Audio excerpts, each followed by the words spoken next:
ఈరోజు మేము ice cream వేసుకుంటున్నాం ఈ వర్షాకాలంలో పిసలేసి. సో మేమైతే ప్రొమోగ్రానేట్ ఇంకా యాపిల్స్తోని చేస్తున్నాం. మీ దగ్గర ఇంకా వేరే ఫ్రూట్స్ ఉంటే వాటితో కూడా వేసుకోవచ్చు. పాప మా వాళ్ళు కష్టపడి ఒలుస్తుర్రు, ఇది నేను తినుకుంటూనే కూర్చుంటున్నా. ఇప్పుడు మనము యాపిల్ని కట్ చేసుకోవాలి. ఫస్ట్ దీని చెప్పాలి, తర్వాత యాపిల్స్ ఈ రెండు కట్ చేసుకోవాలి. యాపిల్స్ 2 తీసుకున్నాం, ఇవి ప్రొమోగ్రానేట్ 2 తీసుకున్నాం. సో ఇక స్టార్ట్ చేసేస్తాం. సో మనం ఇప్పుడు గ్రైండర్లో యాపిల్స్ ఇంకా ప్రొమోగ్రానేట్ వేసుకుంటున్నాం. కొన్ని మిగిలినవన్నీ వేసుకుందాం. ఇక మొత్తం వేసినవి కొన్ని మిల్క్ కాగబెట్టిన మిల్క్ పోసుకుందాం. ఇప్పుడు మనం షుగర్ వేసుకుందాం.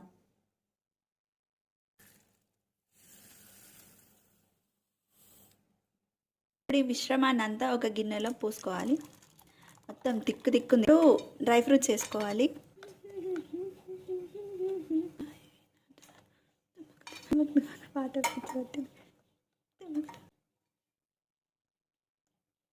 సో ఇప్పుడు మనం దీన్ని ఫ్రిడ్జ్లో పెట్టుకుందాం. సో ఇప్పుడు తీద్దాం. డీప్ ఫ్రిడ్జ్లో పెట్టుకుందాం, తొందర గడ్డ కట్టాలి.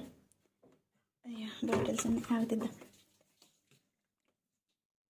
ఇక్కడ పెట్టుకుందాం. ఇప్పుడు అయితే బాటిల్స్ ఇక్కడ ఇది ఒకటి ఉంటుంది చెల్లి.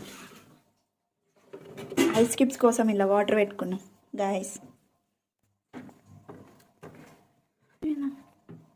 అసలు ఐస్ క్రీమ్ చేద్దాం అనుకున్నాం, ఇంకా లాస్ట్కి ఏమొచ్చిందో మీరే చూడండి. పార్ట్ 2లో స్టే ట్యూన్.